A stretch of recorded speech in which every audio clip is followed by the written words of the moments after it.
ఆయన మరణపు ముళ్ళును విరిచిన మహోన్నతమైన మృత్యుంజయుడు. మరణమా నీ ముళ్ళెక్కడా అని ప్రశ్నించిన ఏకైక మహోన్నతమైన దేవుడు ఒకే ఒక దేవుడు, యేసుక్రీస్తు ప్రభువు వారు. మరణాన్ని శాసించిన దేవుడు, మరణం మీద జయం కలిగిన దేవుడు, మరణాన్ని కూడా ఆ ముళ్ళును విరిచిన మహోన్నతమైన మృత్యుంజయుడు యేసుక్రీస్తు ప్రభువు వారు మాత్రమే. మాట చెప్పారు కదండి, ఈ భూమి మీద అన్ని సమాధులు మూయబడి ఉంటే ఒకే ఒక సమాధి తెరవబడి ఉంది. ఆ సమాధి ఖాళీగా ఉంది. ఏంటా సమాధి? అది యేసయ్య సమాధి.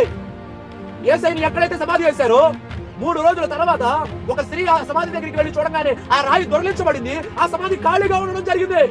అప్పుడు దేవదూత వచ్చి మాట్లాడుతుంది, ఇదిగో యేసయ్యను మృతుల్లో ఎదుగుతున్నావేంటి? ఆయన జీవము కలిగిన దేవుడు, ఆయన చెప్పినట్టే లేచి ఉన్నాడు అని దేవదూత చెప్పగానే అక్కడ 40 రోజులు యేసుక్రీస్తు ప్రభువు వారు అనేక మందికి అక్కడ కనబడ్డారు. ఎందుకంటే ఆయన లేచిన దేవుడు, ఆయన మృత్యుంజయుడు, మరణాన్ని శాసించిన మహోన్నతమైన మృత్యుంజయుడు యేసుక్రీస్తు ప్రభువు వారు. అప్పుడు గమనించిన చూడారా, జ్ఞానంతో ఉన్నమా?